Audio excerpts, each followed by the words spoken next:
इतनी बड़ी तोप साउथ ईस्ट एशिया में किसी मुल्क के पास नहीं है। मैं परिया तोप की इंस्पेक्शन करूंगा। आप जीएसी हैं सर, अभी चलिए। Of course. कम ऑन, यह कहकर मैं कुर्सी से उठा और कैप्टन वर्मा के साथ बाहर आ गया। हम एक फौजी जीप में सवार हो गए। जीप रेजिमेंटल सेंटर से निकलकर टीलों की जानिब रवाना हो गई। ये मैदानी इलाका भी था और पहाड़ी भी। कहीं घने दरख्तों के झुंड थे और कहीं पहाड़ी तोदे खड़े थे। हमारी जीप एक पहाड़ी पर चढ़ने लगी। ऊपर एक छोटा सा मैदान था। यहाँ 4 गार्ड पहरा दे रहे थे। हमारी जीप एक तरफ रुक गई। उन्होंने हमें सल्यूट किया। कैप्टन वर्मा बोला, सर वो देखिए, वो सामने वाली टिकरी के अंदर परिया तोप का मोर्चा है। वेरी गुड, भगवान हमारी रक्षा करेगा। ये कहकर मैं कैप्टन वर्मा के साथ टिकरी की तरफ बढ़ गया। यहाँ टिकरी के अंदर एक गोल कमरा सा बना दिया गया था, जिसके वसत में एक बहुत बड़ी तोप नस्ब थी। तोप का आधा दाना दीवार के एक सुराख से बाहर निकला हुआ था। गनमैन एक तरफ कितार में खड़े थे। कैप्टन वर्मा मुझे तोप के पास ले गया और इस पर हाथ रखकर बोला, सर ये लाहौर की दुश्मन है। इसका गोला यहाँ से फायर होकर लाहौर में तबाही मचा देगा। दूसरा गोला थोड़ा आगे और तीसरा गोला इसके ज़रा आगे। यूँ हम 1 मिनट में लाहौर को तबाह कर देंगे और हमारे एडवांस ट्रूप्स लाहौर में दाखिल हो जाएंगे। सर लाहौर ही पाकिस्तान है। मैंने मुस्कुराकर कहा, हाँ हम जानते हैं कि लाहौर ही पाकिस्तान है। परिया गन शिव भगवान की प्रतीक है। हम इस बार पाकिस्तान को तारीखी शिकस्त देंगे। मैंने ऊपर से तो यही कहा, मगर दिल में नौजुबिल्ला पड़ने लगा। मैंने वाकई इतनी बड़ी तोप किसी जंगी फिल्म में भी नहीं देखी थी। गन का ब्रीच मेरे कद के बराबर था। ब्रीच में हवा के लिए सुराख बने थे। ब्रीच में तोप की जान होती है। अगर ये ख़राब हो जाए तो तोप फायर नहीं कर सकती। मैं तोप का जायज़ा ले रहा था। मैं वापसी के लिए मुड़ा। जीप में बैठकर हम अपने यूनिट की तरफ चल पड़े। इस पहाड़ी रास्ते की तफसील मैंने अपने जहन में बिठा ली थी। यूनिट में आकर मैंने एमटी और लंगर खाने का मुआयना किया और फिर बैरकों के आगे धूप में टहलते हुए कैप्टन वर्मा से बातें करने लगा। मैंने जानबूझकर हैंड ग्रेनेड्स की मॉडर्न तकनीक का मौजू छेड़ दिया। मुजाहिद फोर्स की ट्रेनिंग के दौरान मुझे मालूम हुआ था कि आजकल यूरोप और दूसरे मुल्कों में नई वजह के दस्ती बम और ज़बरदस्त धमाका खेज पेंसिल बम तैयार हो रहे हैं, जो कमांडो पार्टियां दुश्मन के इलाके में अपने साथ ले जाकर असलहा खानों में किसी खुफिया जगह लगाकर वापस आ जाती हैं। कैप्टन, एक बार मैं मीरठ छावनी एक मीटिंग में गया था तो मुझे मालूम हुआ था कि हमारी इंडियन आर्मी को भी नई किस्म के पेंसिल बम वगैरह सप्लाई किए जाएंगे, मगर वो अभी तक हमारी जलंधर कैंट में तो नहीं पहुंचे थे। हमारी यूनिट में तो पहुंच गए हैं। हमने इनका नाम हनुमान चक्कर बम रखा है। मैंने खुश होकर कहा, वेरी गुड कैप्टन, हमारा दुश्मन बड़ा ताकतवर है और उसे जदीद असलहा मिल रहा है। हमें इसके मुकाबले के लिए हर तरह से अलर्ट और वेल एक्यूरेटेड रहना होगा। That's right sir, we are well एक्यूरेटेड।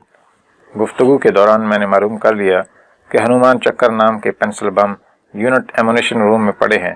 चुनांचे शाम को अकेला ही इंस्पेक्शन करने के बहाने एमुनेशन रूम की तरफ निकल गया। मैं मेजर क्रिश्चियन था। मुझे असलहा खाने में दाखिल होने से कौन रोक सकता था।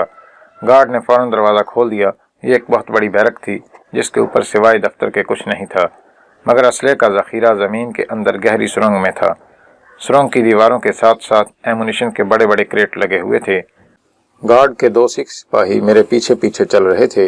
मैं एक एक क्रेट उठाकर देखता, इस पर लिखे हुए नंबर और यूनिट का नाम पढ़ता और ओके कहता हुआ आगे बढ़ जाता। आखिर एक जगह मुझे मेरे मतलब की चीज़ मिल गई। एक लंबे क्रेट पर पी बम लिखा हुआ था। नीचे हिंदी में एमुनिशन अफसर ने हनुमान चक्कर लिख दिया था। मैं वहीं रुक गया और गार्ड से कहा, क्रेट खोला जाए। फौरन क्रेट खोल दिया गया। अंदर स्याह रंग की 2-2 इंच लंबी पेंसिलें पड़ी थीं। यही पेंसिल बम थे और मुझे इन्हीं में से 1-2 की ज़रूरत थी। मैं एक माहिर फौजी अफसर की तरह इनका मुआयना करने लगा। 2 इंच का पेंसिल बम था, मगर वज़न इसकी लंबाई के मुकाबले में ज़्यादा था। इसके ऊपर सिरे पर एक छोटा सा गोल डायल लगा हुआ था। साथ ही एक नन्हा सा सुर्ख बटन था। डायल में 1 से लेकर 4 तक अंग्रेजी में हिंद से लिखे हुए थे। मैं समझ गया कि टाइम लैप्स के लिए है। मैंने गार्ड से पूछा, इनके फ्यूज़ कहाँ हैं? गार्ड बोला, सर फ्यूज़ निकाल कर अलग रखे हैं। ओके, 4 हनुमान चक्कर हमारे ऑफिस में हाजिर करो, हम इन्हें चेक करेगा। फ्यूज़ अलग लाना। ठीक है सर। मैं तेज़ तेज़ कदम उठाता हुआ असलहा के डंप से निकलकर वापस अपने ऑफिस की तरफ चल पड़ा। मैं जानता था कि कैप्टन वर्मा को मालूम हो जाएगा कि मैंने असलहा डंप का मुआयना किया था। चुनांचे मैंने ऑफिस में जाते ही इसे फ़ोन पर बुला लिया। इसके आने से पहले ही सिख गार्ड मुझे 4 पेंसिल बम और इनके फ्यूज़ लाकर दे गया था। ये मेरी मेज़ पर पड़े थे। कैप्टन वर्मा ने अंदर दाखिल होकर इन्हें देखा तो बोला, सर ये आपने मंगवाए हैं? यस कैप्टन, मैंने तुम्हें इसीलिए बुलाया है, मैं इन्हें चेक करना चाहता हूँ। मैंने जलंधर कैंट में एक सीक्रेट मिलिट्री रिपोर्ट में पढ़ा था कि इसी किस्म के ऐसे बम भी इंपोर्ट हुए हैं जिनमें डिफेक्ट है। कैप्टन वर्मा एक पेंसिल बम उठाकर देखने लगा। ये बात है तो हमें हेडक्वार्टर इसकी रिपोर्ट करनी चाहिए। अभी ज़रूरत नहीं, मैंने कहा, मैं इस किस्म के असलहा की ट्रेनिंग ले चुका हूँ, मैं इसे सुबह चेक करूँगा। और फिर मैंने कैप्टन वर्मा के सामने पेंसिल बम लोहे की अलमारी में रखकर ताला लगा दिया। इसने दबी जबान में कहा, सर अकॉर्डिंग टू रेगुलेशंस ये असलहा हमें अपने पास रखने की इजाज़त नहीं है। मैंने मुस्कुराकर कहा, कैप्टन मैं इसकी जिम्मेदारी लेता हूँ।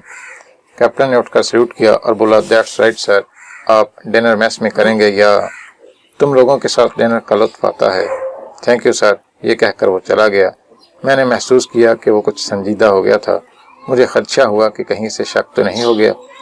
इसका एक ही इलाज था कि मैं अपने अमल को तेज़ कर दूं और कैप्टन वर्मा को ज़्यादा से ज़्यादा अपनी आंखों के सामने रखूं। इसीलिए मैंने रात मेस में अफसरों के साथ डिनर करना मंजूर कर लिया था। रात को खाने पर मैंने कैप्टन वर्मा को निगाहों से ओझल न होने दिया, मगर मैंने देखा वो खामोश और संजीदा था, जैसे किसी गहरी सोच में डूबा हो। मुमकिन है वो मेरे बारे में सोच रहा हो कि मैंने वो ख़तरनाक हथियार जो सिर्फ कमांडोज के काम आता है अपने ऑफिस में क्यों रखा है। ये ख्याल जहन से झटक कर मैं इस रात शगुफ्ता मूड में हिंदू और सिख अफसरों से हंस हंस कर बातें करता रहा। दूसरे रोज़ मैं ऑफिस में आकर बैठा ही था कि ताज़ा मिलिट्री डाक आ गई। एक खत पढ़कर मेरा रंग उड़ गया। ये खत जलंधर छावनी के ऑफिसर कमांडिंग की तरफ से आया था। इसमें लिखा था कि मेजर कृष्ण अभी तक तिब्बी छुट्टी पर है, इसलिए वो एक और ऑफिसर मेजर चरणजीत सिंह को पोस्ट कर रहे हैं, जो हफ्ते की शाम पठानकोट छावनी के रेजिमेंटल ऑफिस पहुंचकर रिपोर्ट करेगा। मैंने खत जेब में रख लिया। फिर मैं उठकर दफ्तर से बाहर आ गया। मैं बरामदे का जायजा लेना चाहता था। मुझे बाहर आते देखकर गार्ड्स एकदम अटेंशन हो गए। मैं वापस दफ्तर में आ गया और तेजी से अलमारी की तरफ बढ़ा। ताला खोलकर चारों पेंसिल बम निकाले। वहीं अलमारी के पट की ओट में 2 बमों को फ्यूज लगाए और सुर्ख बटन आगे दबाकर छोटे डायल की बारीक सुई को 3 के हिस्से पर कर दिया। दोनों बम मैंने अपने जेब में रख लिए। बाकी 2 को कागज में लपेटा, अलमारी को ताला लगा दिया और दफ्तर से निकलकर एमुनिशन डंप की तरफ चल दिया। असलहा के ज़मीन दोस्त ज़ख़ीरे में उतरने लगा। गार्ड मेरे साथ हो लिया। मैंने इसे बताया कि मैं पेंसिल बम वापस करने आया हूँ। मैंने क्रेट खुलवाया और जेब से बम निकाल कर इसे खोलने लगा। मैं गार्ड से बातें भी कर रहा था। मैंने जानबूझकर अपने हाथ से रुमाल नीचे गिरा दिया और इसे कहा, जवान रुमाल उठाओ। वो रुमाल उठाने के लिए झुका तो मैंने दोनों बम क्रेट में पड़े दूसरे बमों के साथ रख दिए। सिख गार्ड ने अदब से रुमाल पेश किया। वेल जवान, क्रेट बंद कर दो, मैंने असलहा चेक कर लिया है। ओके, मैंने कहा। ठीक है सर। सिख गार्ड ने क्रेट बंद करके इसके ऊपर पत्तरी चढ़ा दी। मैं इससे यूनिट के बारे में इधर उधर की बातें करता हुआ असलहे के ज़ख़ीरे से बाहर आ गया। इस वक्त मेरी जेब में बड़े ही ताकतवर 2 पेंसिल बम पड़े थे, जिनको 2 घंटे बाद फट जाना था। मैं अपने ऑफिस में आकर बैठ गया। अब मेरे पास वक्त बहुत कम था और मैं जितनी जल्दी हो सके बड़ी तोप परिया के मोर्चे में पहुंच जाना चाहता था। लेकिन कैप्टन वर्मा की मौजूदगी खतरे का अलार्म बजा रही थी। मैं इसे यूनिट से बाहर किसी काम पर भेज देना चाहता था। चुनांचे मैंने फौरन इसे फ़ोन करके बुलाया और कहा, कैप्टन, हमें घी की सप्लाई के बारे में शिकायतें मिली हैं। मैं चाहता हूं तुम शहर जाकर घी कारपोरेशन के मैनेजिंग डायरेक्टर से खुद मिलो और बात करो। सर फ़ोन पर बात कर लेते हैं। ओह नो कैप्टन, तुम इन लोगों को नहीं जानते। घी की क्वालिटी में भी मुझे फ़र्क लगा है, तुम खुद जाओ। ओके सर, कैप्टन वर्मा ने सल्यूट करते हुए कहा। इसके चेहरे पर वही पुरस्कार संजीदगी थी। यह मेरे लिए खतरे का बहुत बड़ा अलार्म था। कैप्टन वर्मा चला गया तो मैंने उठकर दरवाजे पर गिरे पर्दे की ओट में से झांक कर देखा। वो गहरी सोच में डूबा हुआ था। मेरा दिल शिद्दत से धड़कने लगा। कहीं ये GOC जलंधर कैंट को फ़ोन न कर दे। मेरे दिल में तरह तरह के वसवसे पैदा होने लगे। मेरी आंखें कैप्टन वर्मा पर लगी हुई थीं। जीप में बैठकर इसने इंजन स्टार्ट किया और इसे दरख्तों के नीचे से निकालकर यूनिट के गेट की तरफ बढ़ गया। जब वो अहाते से निकलकर शहर जाने वाली सड़क पर रवाना हो गया तो मैं वापस अपनी कुर्सी पर आकर बैठ गया। नए मेजर चरणजीत सिंह के चार्ज लेने में अभी 2 दिन पड़े थे। इसकी मुझे फिक्र नहीं थी। परेशानी इस बात की थी कि कहीं कैप्टन वर्मा शहर जाकर मिलिट्री पुलिस को फ़ोन न कर दे कि इसे मेजर कृष्ण पर शुबा है। कुछ भी हो सकता था। हालात करीब करीब हंगामी ही थे। एक बार मुझ पर मिलिट्री पुलिस ने हाथ डाल दिया तो फिर नजात नामुमकिन। वक्त गुजर रहा था। मेरी जेब में पड़े हुए दोनों पेंसिल बमों के अंदर लगी हुई नन्ही सी गरारी ने चलना शुरू कर दिया था। اور 1.25 گھنٹے بعد ان بموں کو قیامت خیز دھماکے کے ساتھ پھٹ جانا تھا۔ کیپٹن ورما شہر جا چکا تھا، کم از کم مجھے تو یہی یقین تھا۔ اب اس قسم کے خدشات پر غور کرنے کا وقت نہیں تھا۔ میں اٹھنے ہی لگا تھا کہ فون کی گھنٹی بجنے لگی۔ میرا دل زور زور سے دھڑکنے لگا۔ گھنٹی بج رہی تھی، میں نے ریسیور اٹھا لیا۔ دوسری طرف سے آواز آئی، ہیلو کیپٹن ورما۔ میرے منہ سے اپنے آپ نکل گیا، یس۔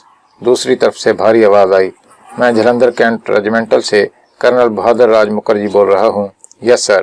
کیپٹن تمہیں ہمارا خط مل گیا ہوگا، اوکے۔ میجر چرنجیت سنگھ کو سیٹرڈے کو چارج لینا تھا، لیکن ہم نے اسے کل ہی بھیج دیا ہے۔ وہ آج تمہارے پاس کسی وقت پہنچ جائے گا، اوکے۔ Okay sir. ادھر یونٹ کا جوان سب ٹھیک ٹھاک ہے؟ Okay sir. فون بند ہو گیا۔ میری تو جان ہوا ہو گئی۔ ایک مصیبت کو بڑی مشکل سے روانہ کیا تھا اور دوسری مصیبت شہر سے کسی وقت بھی چھاؤنی آنے والی تھی۔ میرا راز فاش ہونے میں بہت تھوڑا وقت رہ گیا تھا، یا یوں کہہ لیجئے کہ موت اور میرے درمیان چند قدم کا فاصلہ رہ گیا تھا۔ اگر اصلی میجر چرنجیت سنگھ چارج لینے یہاں پہنچ گیا تو میرا بھانڈا پھوٹ جائے گا اور میرے لیے یہاں سے فرار ہونا بھی ناممکن ہو جائے گا، جبکہ ابھی میرا مشن بھی پورا نہیں ہوا تھا۔ میں نے گھڑی کی طرف دیکھا، میری جیب میں پڑے پینسل بموں کے پھٹنے میں 1.5 گھنٹہ باقی تھا۔ میں اپنے آفس سے نکل آیا۔ اب اتنا وقت نہیں رہا تھا کہ اپنے بیرک والے کمرے تک بھی جاتا۔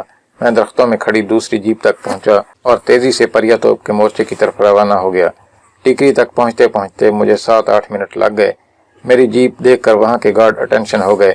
میں نے جیپ سے اترتے ہی روبدار آواز میں بولنا شروع کر دیا، تم لوگ ڈیوٹی سے ادھر ادھر کیوں ہوتا ہے؟ کیپٹن ورما کو تمہاری شکایت ملی ہے، تم یہاں یونٹ میں ہے جنگلی لوگ، ادھر فلم دیکھنے نہیں آیا۔ یہ کہہ کر میں سیدھا توپ کے بنکر میں اتر گیا۔ گنرز اٹینشن ہو گئے۔ میں نے ان پر روب جھاڑنا شروع کر دیا اور انہیں حکم دیا، چلو باہر جا کر فالن ہو جاؤ۔ وہ ایک قطار میں باہر نکل گئے۔ اب میں اپنے شکار کے سامنے تنہا کھڑا تھا۔ وقت کسی تیز رفتار پرندے کی طرح اڑا جا رہا تھا۔ میں نے جیب سے پینسل بم نکالے اور انہیں توپ کے بریچ کے سوراخوں کے اندر آگے دھکیل دیا۔ مجھے ایسے لگا جیسے میرے سر سے کوئی بہت بڑا بوجھ اتر گیا ہو۔ پھر میں تیزی سے باہر آ گیا۔ باہر 4 گنرز اور 4 گارڈ فالن ہو کر اٹینشن کھڑے تھے۔ میں نے انہیں مزید ڈانٹنے کے بعد ڈیوٹی ٹھیک سے دینے کی ہدایت کی اور پھر جیپ میں سوار ہو کر واپس چل پڑا۔ پینسل بم میں نے بریچ کے اندر اس طرح گرائے تھے کہ ان بموں کو کوئی نہیں دیکھ سکتا تھا۔ اب میرا پروگرام جیپ سمیت بھاگنے کا تھا۔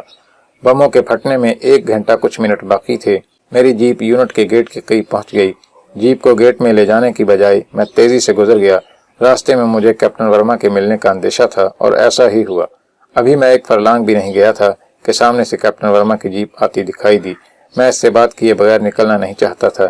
ایسی صورت میں اس کا شک یقین میں بدل جاتا اور ساری ملٹری میرے توقع میں نکل کھڑی ہوتی۔ میں نے جیپ روک دی۔ کیپٹن ورما جیپ سے اتر آیا اور بولا، سر کمپلینٹ رجسٹر کرا دی ہے، سب ٹھیک ہو جائے گا، مگر آپ کدھر جا رہے ہیں سر؟ میں نے کندھے اچکا کر مسکرانے کی کوشش کرتے ہوئے آنکھ مار کر کہا، میں ایک پرائیویٹ کام جا رہا ہوں، ابھی آ جاؤں گا۔ جواباً کیپٹن ورما بالکل نہیں مسکرایا، اس کا چہرہ ویسے ہی سنجیدہ رہا۔ کہنے لگا، اوکے سر، میں ابھی واپس آ رہا ہوں کیپٹن، ڈونٹ وری۔ یہ کہہ کر میں جیپ لے کر آگے نکل گیا۔ میں نے عقب نما آئینے میں دیکھا کہ کیپٹن ورما اپنی جیپ کے پاس کھڑا میری جیپ کو دیکھ رہا تھا، لیکن اب مجھے کوئی پرواہ نہیں تھی۔ میں جو کام کرنے آیا تھا وہ کام میں کر چکا تھا۔ اب صرف مجھے ایک ہولناک دھماکے کا انتظار تھا۔ یہ قدرتی بات تھی کہ دھماکے کے بعد چھاؤنی کی سب سے بڑی توپ کے پرخچے اڑ جاتے اور وہاں افراتفری مچ جاتی۔ کیپٹن ورما کو یقین ہو جاتا کہ میں ہی وہ ایجنٹ یا تخریب کار تھا جس نے توپ کو پینسل بم سے اڑا دیا۔ اسی وقت پٹھان کوٹ اور امرتسر کی ملٹری پولیس کو خبردار کر دیا جاتا کہ ایک پاکستانی جاسوس میجر کی وردی میں مفرور ہے، اسے گولی مار دی جائے یا گرفتار کر لیا جائے۔ میں نے گھڑی دیکھی، بم پھٹنے میں 1.25 گھنٹہ باقی رہ گیا تھا۔ میری جیپ شہر میں داخل ہو گئی تھی۔ میں سیدھا اسٹیشن پہنچا۔ معلوم ہوا کہ 2 گھنٹے سے پہلے کوئی گاڑی امرتسر نہیں جا رہی۔ میں فوجی جیپ میں امرتسر تک سفر کرنے کا خطرہ مول نہیں لے سکتا تھا۔ مجھے اپنی وردی بھی تبدیل کر کے عام کپڑے پہننے تھے۔ میرے پاس سوائے چند 100 روپوں کے کچھ بھی نہیں تھا۔ میں نے سوچا کہ کہیں سے سویلین کپڑے حاصل کیے جائیں۔ میں شہر کے فیشنیبل بازار میں پہنچ گیا۔ جیپ کھڑی کر کے میں ایک ریڈی میڈ کپڑوں کی دکان میں گھس گیا۔ ایک فوجی افسر کو دیکھ کر سیلز مین فوراً میری طرف لپکے۔ میں اپنے حواس کو بڑی مشکل سے قابو کیے ہوئے تھا۔ میں اپنے لیے گرم پتلون اور جیکٹ وغیرہ پسند کرنے لگا۔ دکان میں دیوار پر کلاک لگا ہوا تھا۔ بم کے دھماکے میں 40 منٹ باقی رہ گئے تھے۔ میں نے ایک چھوٹے سے کمرے میں جا کر وردی اتار دی اور نئے کپڑے پہن لیے۔ گلے میں ایک مفلر بھی لپیٹ لیا۔ باہر آ کر میں نے دکاندار سے کہا، پلیز میری وردی پیک کر دیں۔ दरअसल मैं एक खास मिशन पर हूँ। आपको मालूम है आजकल हालात कैसे हैं। जी हाँ महाराज, भगवान आपकी रक्षा करे। दुकानदार हाथ जोड़कर बोला। इसने फौरन वर्दी पैक करा दी। मैंने बिल अदा किया और दुकान से बाहर आया। जीप बाजार में एक तरफ खड़ी थी। अब एक और मुसीबत थी। सादा कपड़ों में अगर जीप लेकर चला तो मिलिट्री पुलिस वाले किसी भी जगह मुझे चेक कर सकते थे। मैंने सोचा इस बाजार से तो निकलो। मैं सवार होकर बाजार से निकल आया। बाजारों के रश में से रेलवे स्टेशन के अकब में एक वीरान जगह पर पहुंच गया। ये एक कच्ची सड़क थी। आगे कहीं कहीं सरसों के पीले खेत दोपहर की धूप से चमक रहे थे। मैंने घड़ी देखी, सिर्फ 7 मिनट बाकी रह गए थे। मैं जीप से उतरकर एक ऊंची जगह से छावनी की तरफ देखने लगा। यहाँ से छावनी काफी फासले पर नशेब में थी। इधर दरख्तों के झुंड थे और मुझे छावनी की बैरक्स दिखाई नहीं दे रही थी, लेकिन मेरी आंखें इससे मत लगी हुई थीं। मैं बार बार कलाई पर बंधी हुई घड़ी देख रहा था। दूसरा घंटा पूरा हो गया था। मेरी घड़ी की सुई इस मकाम पर पहुंच गई थी जिसके हिसाब से पेंसिल बमों को फट जाना चाहिए था, मगर छावनी की तरफ खामोशी छाई हुई थी। मैं परेशान हो गया। अगर बम न फटे तो मैं सारी जिंदगी दूसरी कोशिश न कर सकूंगा। इसके साथ ही जिस टीले पर मैं खड़ा था वो यूं लर्ज गया जैसे जलजला आ गया हो। इसके साथ ही बेशुमार परिंदों को दरख्तों से उड़कर फिजा में बुलंद होते देखा। इसके बाद एक और धमाका हुआ। पहला धमाका बड़ी तोप में दोनों ताकतवर तरीन पेंसिल बमों के फटने का था और शायद दूसरा धमाका वहां पर रखे गोला बारूद के फटने से पैदा हुआ था। छावनी की तरफ से अब स्याह रंग का धुएं का एक बहुत बड़ा मरगुला उठकर आसमान की तरफ बुलंद हो रहा था। मैंने फरते मुसर्रत से मुट्ठियां भींच कर लहराई, मगर साथ ही इस एहसास ने अपनी लपेट में ले लिया कि मेरा पाकिस्तानी जासूस होना साबित हो चुका है और छावनी की फौज मेरी तलाश में निकल चुकी होगी। पठानकोट, अमृतसर और जलंधर शहर में मेरे बारे में तारें दे दी गई होंगी। इनके पास मेरी तस्वीर नहीं थी, मगर मेरा हुलिया बता दिया गया होगा। मेरी तस्वीर मेरे मिलिट्री आईडी कार्ड पर लगी हुई थी। मैं भागता हुआ टीले से उतरकर जीप के पास आया। लिफाफे में से वर्दी निकालकर इसमें से अपना आईडी कार्ड निकाला और टुकड़े टुकड़े कर दिया। जीप को वहीं छोड़ा और सड़क से हटकर खेतों में चलने लगा। मेरी जेब में 200-250 रुपए थे। इसके अलावा मेरे पास कुछ नहीं था। मेरा इरादा था जिस कदर जल्दी हो सके वीरान और उजाड़ इलाकों से गुजरता हुआ बटाला में इमाम मस्जिद के पास पहुंच जाऊं। ये कोई आसान काम न था। फौज, पुलिस और सीआईडी चौकस हो चुकी थी। मैं अपना हुलिया तब्दील नहीं कर सकता था, सिवाय इसके कि शेव न करूं। मगर बटाले पहुंचते पहुंचते मेरी दाढ़ी कितनी बढ़ सकती थी। मैं सोचता हुआ आगे बढ़ता रहा। दिल में यही ख्याल था कि बटाला पहुंचकर अगर इमाम साहब ने मुझे अपने पास कुछ दिनों के लिए पनाह दे दी तो मैं वहां से भेस बदलकर अमृतसर जाकर करोंडिया से मिलूंगा और इसकी मदद से इंडिया बॉर्डर क्रॉस करके पाकिस्तान निकल जाऊंगा। मेरा मिशन खत्म हो चुका था। जिस अज़्म को मैं दिल में लेकर लाहौर से तनहा रज़ाकाराना तौर पर निकला था वो पाया तकमील तक पहुंच चुका था। अगरचे मेरी जिंदगी अभी तक मौत की संगलाख वादियों में घिरी हुई थी। मैं खामोशी से दरख्तों के नीचे से होकर चला जा रहा था। कुछ फासले पर एक हिंदू किसान कंबल की बुक्कल मारे खेत में हल चला रहा था। मैं आगे बढ़ता गया। असल में मुझे देहाती लिबास में होना चाहिए था, मगर वहां देहाती लिबास मुझे कहाँ मिल सकता था। कुछ फासले पर वही किसान हल चलाता नजर आ रहा था जिसको मैंने पहले भी देखा था। मुझे भूख लगने लगी थी। वहां इर्द गिर्द मुझे कोई गांव भी नजर नहीं आ रहा था। इसी तरह रेलवे लाइन के साथ साथ कुछ हटकर चलता रहा। 1 घंटे बाद मैंने 3 कच्चे कोठे देखे। मैं इनके करीब जाते हुए खौफ महसूस कर रहा था, लेकिन मैं एक मकान के करीब से गुजरा तो मुझे एक दीवार के साथ एक औरत रोटियां पकाती नजर आई। मेरे कदम रुक गए। मैंने करीब जाकर हाथ जोड़कर हिंदुओं की तरह प्रणाम किया और कहा, माताजी भूख लगी है। उधेड़ उम्र की औरत ने बड़े प्यार से कहा, पुत्र भूख लगी है तो आजा रोटी खा।